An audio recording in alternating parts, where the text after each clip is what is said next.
A paz do Senhor, meus irmãos, amém? Por gentileza, estejam em pé. Vamos fazer a leitura da palavra que se encontra em João, Evangelho segundo João, capítulo 2. Nós vamos ler do versículo 1 até o versículo 10.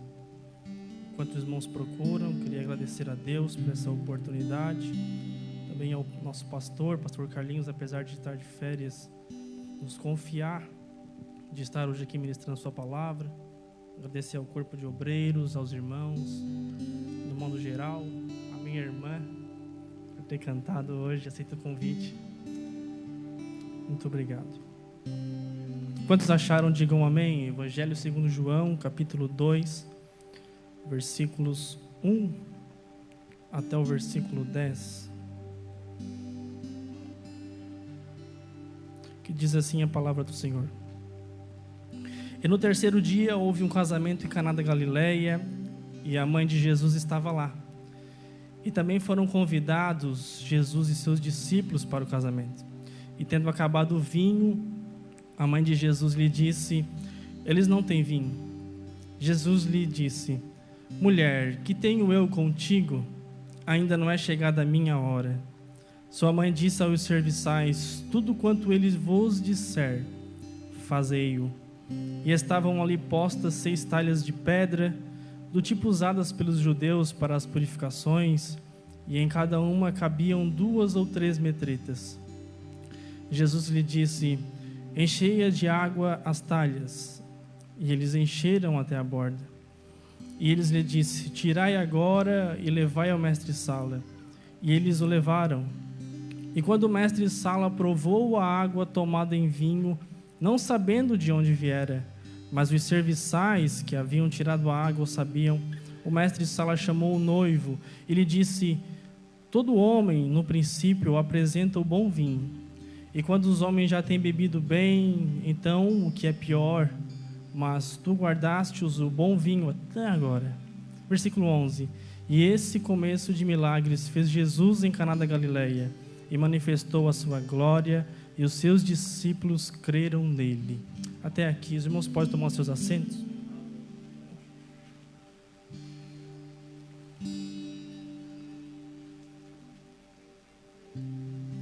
Esse texto a qual eu li foi um texto que desceu no meu coração. Quando o pastor formulou o convite, fez a escala de que nós estaríamos aqui hoje ministrando a palavra, eu sei que é de imensa responsabilidade.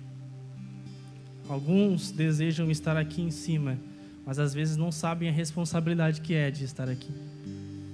E quando foi feito o convite, eu naquela mesma semana já orei a Deus e pedi para que Deus me desse uma palavra para que eu pudesse trazer para os irmãos essa noite. E então me deparei com esse texto, a qual é escrito aqui em João. Esse milagre que Jesus realizou foi o primeiro milagre. Aqui, já entrando na palavra, aqui foi o início do seu ministério. Jesus foi convidado por esse casamento, não por influência, não por ele ser famoso, porque na época muitas pessoas não conheciam ele ainda. Mas, segundo estudiosos, dizem que Jesus foi convidado porque era parentesco próximo dele, ao ponto de Maria já estar na festa. Antigamente, as festas dos judeus, elas duravam cerca de 7 dias ou mais. E era comum os noivos sempre convidarem toda a vizinhança, todos os arredores, para que pudessem celebrar, porque antigamente, e deve ser nos dias de hoje também, é celebrado com muita alegria um casamento. E então Jesus foi convidado para estar lá. E então Maria interroga Jesus agora, falando para ele: eles não têm vinho. Eles não têm vinho. O vinho simboliza a alegria num casamento. Era a mesma coisa que Maria estivesse dizendo para Jesus: olha, acabou o vinho, acabou a alegria, o casamento não tem mais graça nenhuma. E aí então aqui eis que nós vimos primeira quebra, digamos assim, de um princípio, que é o planejamento. Apesar de muitas vezes nós ignorarmos o planejamento. Mas aqui era um princípio. Os noivos tinham que ter vinho até o final da festa. E o vinho acabou. A gente não sabe se foi no 3º dia, se foi no 7º, mas o fato é que o vinho tinha acabado. E então, quando Maria chega para Jesus e fala que o vinho acabou, ao mesmo tempo Maria está mostrando para Jesus de que houve uma quebra de princípio aqui. E eu me lembro de um versículo em Lucas capítulo 14, 28, o próprio Cristo falando que quando vós, querendo edificar uma torre, não se assenta primeiro para poder fazer os cálculos, os custos, para ver se você vai ter condições de terminar. Da mesma forma, talvez esse casal que se casou agora, que estava promovendo essa festa, provavelmente eles não fizeram os cálculos certos. E então Maria chega para Jesus e fala: acabou o vinho. E aí Jesus, respondendo essa indagação de Maria, ele traz umas respostas que muitas vezes nós olhamos, não tem muito sentido. Porque Jesus responde para Maria: mulher, que tenho eu contigo? Ainda não é chegada a minha hora. Que resposta!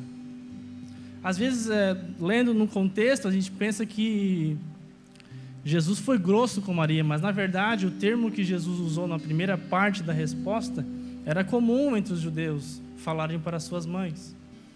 E aí o que Jesus queria dizer? Mulher, que tenho eu contigo? Jesus estava querendo dizer: o que tem a ver eu com essa situação? Eu sou convidado para estar aqui e você está falando que por falta de um erro de planejamento de um casal, eu tenho que fazer alguma coisa? E aí logo em seguida, Jesus dá a segunda resposta: ainda não é chegada a minha hora. Mas quando essa primeira resposta que Jesus dá, mulher, que tenho eu contigo, ou seja, eu não tenho nada a ver com isso, trazendo para os dias de hoje, quantos de nós, muitas vezes, pegamos os problemas com as próprias mãos, e então vamos apresentar para Jesus: Jesus, eu estou com um problema aqui, estou com essa situação, e muitas vezes Jesus está perguntando: o que eu tenho a ver com isso? Eu não fui consultado sobre isso. Agora é época de começo de ano, né? E aí muito se ouve nesses dias, nesses momentos de que, irmão, o devorador passou lá em casa. Ah, é? O que houve? O cartão estourou o limite, não tenho dinheiro para pagar. Tá uma luta lá. Mas quem usa o cartão não é o devorador, não é o inimigo, é você que usa o cartão. Ou muitas vezes chegam aquelas pessoas falando: irmão, o devorador passou lá em casa, o que houve? Meu carro, irmão, meu carro foi pro guincho, está no DJ, tem que pagar. Tá, mas por que foi pro guincho? O que houve? Ah, é porque estava com um IPVA atrasado, estava com o pneu careca, uma sinaleira queimada. Não é um devorador, meu irmão. Responsabilidades, existem responsabilidades que são nossas, são nós que temos que ter. E então, nesse primeiro momento, Jesus está questionando Maria, perguntando para ela: olha, o que eu tenho a ver com isso? O problema não é meu. Mas então a segunda resposta que Jesus dá: ainda não é chegada a minha hora. A gente não consegue entender. Como assim, que hora? E aqui entra aquele versículo. Na verdade, essa resposta ela é dividida em duas partes. Primeira, quão perigoso é a gente assumir posições a qual momentos que não é para nós assumir essas posições. Quão perigoso é nós irmos em lugares a qual ainda não é o momento de nós irmos a esses lugares, e ir prematuramente muitas vezes nos traz fortes consequências. Eu me lembro que aqui em Atos, capítulo 19, versículo 13 e 14, alguns judeus andarilhos, no tempo do apóstolo Paulo, foram expulsar um demônio de uma pessoa, de um homem, e eles falaram: "Esconjuro-vos por Jesus, a quem Paulo prega." E aí o próprio demônio responde para aqueles judeus: "Olha, eu conheço Jesus e sei quem é Paulo, mas e vocês quem são?" Aquele demônio salta, prevalece, luta contra eles, e aquelas pessoas que foram para expulsar o demônio saem envergonhadas daquela cena, saem nus, apanham. E aqui há o perigo de muitas vezes nós queremos assumir momentos a qual ainda não é o momento de nós entrarmos. Mas essa segunda resposta de Jesus, ela também quer dizer uma outra coisa. Jesus, ele conhecia muito bem o coração de Maria. E a intenção do coração de Maria ao falar para Jesus que: "Senhor, eles não têm vinho." A Maria queria dizer: "Olha, Jesus, é a sua hora. Tem muita gente, tem uma festa, tem muitas pessoas. Agora é o momento certo de você anunciar que é o Filho de Deus. De você anunciar para as pessoas: olha quantas pessoas tem. Você pode fazer um milagre, você pode fazer o que você quiser. Você é o Filho de Deus, é o momento certo." Aí por isso que Jesus fala: "Ainda não é chegada a minha hora." Isso me lembra de 1 Samuel, capítulo 16, versículo 17, quando o profeta Samuel vai escolher o sucessor de rei Saul, que foi rejeitado. Então Samuel chega na casa de Jessé, Jessé enfileira os seus filhos, e Samuel vai passando de um em um, e vai consultando ao Senhor: "É esse, Senhor? Não. É esse, Senhor? Não." Aí Samuel chega em Eliabe: "É esse, Senhor?" Aí o Senhor responde: "Samuel, não olhe para a aparência, nem olha para a altura, nem olha para a beleza, porque vocês não veem como eu vejo. Eu vejo o coração. Eu vejo o interior." Muitas vezes vocês estão olhando para o exterior, estão vendo e acham que é maravilhoso, mas não, eu vejo, eu contemplo o coração. E aí então, partindo já para o versículo de número 9. "A sua mãe disse aos seus serviçais: tudo o que ele vos disser, fazei."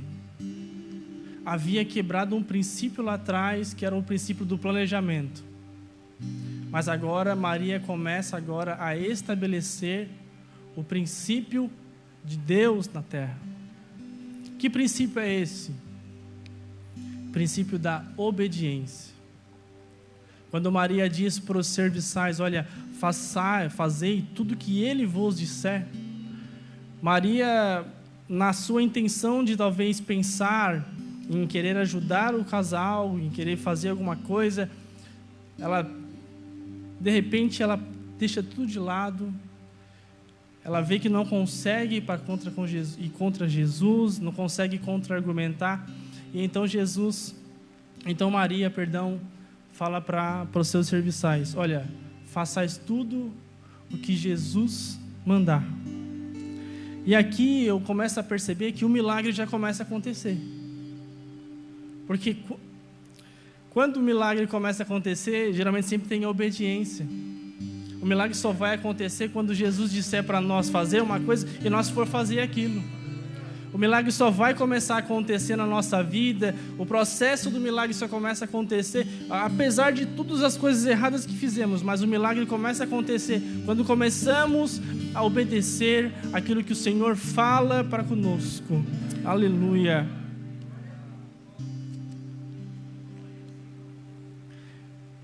Então, aqui começa o processo do milagre. Jesus vê 6 talhas de pedra. O que são 6 talhas de pedra? São como vasos grandes. E nesses vasos a Bíblia fala que cabiam ali cerca de 2 ou 3 metretas. 2 ou 3 metretas são cerca de 80 a 110 litros. E aí o que Jesus pede para fazer? Olha, tem essas talhas aqui, eu quero que vocês encham elas de água. E aí o que eles fizeram? Eles encheram de água até a tampa. Olha aqui o segundo princípio. Deus não quer nós pela metade. Jesus não falou para aqueles serviçais: olha, eu quero que vocês encham de água só até a metade. Eu quero que vocês colocam a água só um pouquinho. Não. Ele falou assim: ó, encham elas de água. E eles encheram até a tampa. Não tem como, meus irmãos, não tem como viver um milagre sem primeiro obedecer a Deus. Segundo, ter uma entrega completa para Ele. O processo do milagre começa com a obediência, depois com a obediência começa com a entrega por completo. E então eles encheram aquelas talhas de água até a tampa. E então Jesus diz para eles: olha, eu quero que vocês agora tirem essas pedras, essas talhas de água, e levem ao serviçal, e levem ao mestre-sala. O mestre-sala tem o paladar apurado para saber do vinho. Até na verdade, irmãos, eu só vou abrir um parênteses a respeito do vinho que aqui é mencionado. Não é vinho alcoólico. O vinho do Antigo Testamento e do Novo Testamento, eu já até pude estudar um pouco a respeito disso, não era vinho alcoólico, era uva, 100% uva. Só que apesar da uva, ela tem na sua consistência um baixo teor alcoólico, ao ponto de algumas pessoas às vezes podem se embriagar com o excesso de suco de uva. Mas o vinho usado aqui não era um vinho fermentado, porque senão o próprio Senhor se entraria em contradição, né? Sempre falando, o apóstolo Paulo fala de que não se embriagueis com vinho que é contenda, mas enchei-vos do Espírito Santo. E então o vinho que é usado aqui não é um vinho alcoólico. E aí eles encheram aquelas talhas de água até em cima e eles levaram para lá. E aqui que eu começo a finalizar a mensagem com a seguinte revelação de Deus. O milagre, ele não acontece em um lugar. O milagre, ele não acontece em uma determinada ocasião. O milagre, ele acontece no caminho. Porque saíram dali 6 talhas de água. Saíram daquele local 6 talhas cheias de água. Mas quando chegou no mestre-sala, quando chegou no local que era para chegar, elas não tinham mais água, elas tinham vinho. O processo do caminho é onde acontece o milagre. É no caminho, então por favor, não desista. Eu não sei se nessa noite você veio aqui para ouvir a voz de Deus. Eu não sei se nessa noite você já está num processo de obediência. Deus já falou com você e você agora vai começar, você ouviu aquilo que o Senhor falou para você e agora você, vou obedecer. Mas depois da obediência, depois da entrega por completo, eis que o milagre chega, o milagre vem. Mas está difícil carregar aquelas 6 talhas de pedra, é muito difícil, é pesado. Mas o milagre, ele acontece no caminho. Não desista, persista, prossiga. Aleluia. O ano apenas terminou e agora o novo se começou. E muitas vezes achando que 2021 passamos o processo, foi difícil, não foi fácil. E o ano começou e parece que está tudo igual. Por favor, prossiga. Persista, não desista. O milagre está chegando. Oh, glória! Queria convidar os irmãos a ficarem de pé. E aqueles que desejarem vir aqui na frente para receber uma oração, enquanto a minha irmã prepara um hino. Se você desejar vir aqui na frente, nós estaremos orando por você. Nós estaremos aqui encorajando você para que você não venha desistir no meio do caminho, para que você não venha largar a sua cruz. O milagre está chegando, continua, persista. O ano não foi fácil, o novo se iniciou. mas eis que o Senhor Jesus, Ele é o mesmo. A palavra de Deus diz que o Senhor Jesus é o mesmo ontem, hoje e eternamente. Se Ele curou, se Ele fez milagres no passado, Ele faz milagres no presente e vai continuar fazendo milagres no futuro. Aleluia! Glórias a Ti, Jesus. Bendito seja o Teu santo nome, Deus. Tu és santo, Tu és poderoso.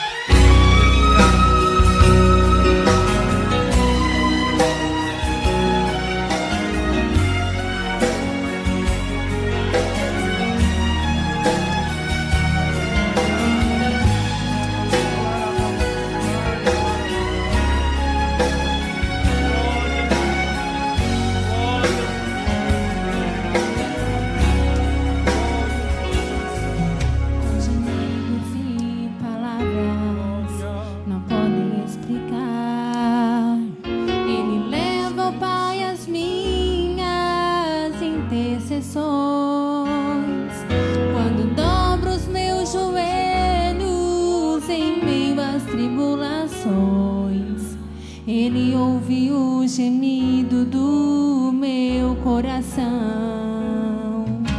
Ó Jesus, a Ti confesso, não dá pra viver sem sentir a Tua presença no meu ser.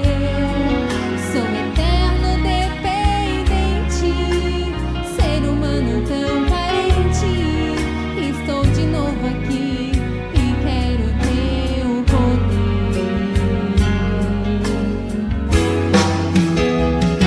Ainda que pra Te servir, Jesus, eu tenha que chorar.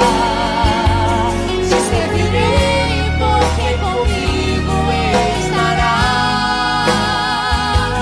Sofrer contigo é bem melhor do que errar. Perdona-me, porque às vezes não consigo me calar.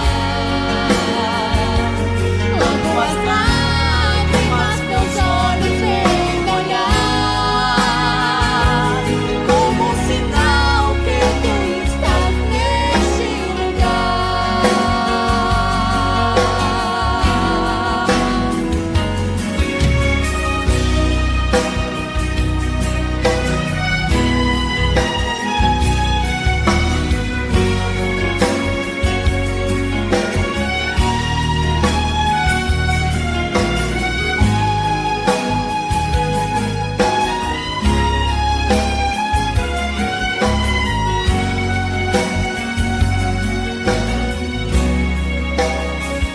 Oh, Jesus, a Ti confesso, não dá pra viver sem sentir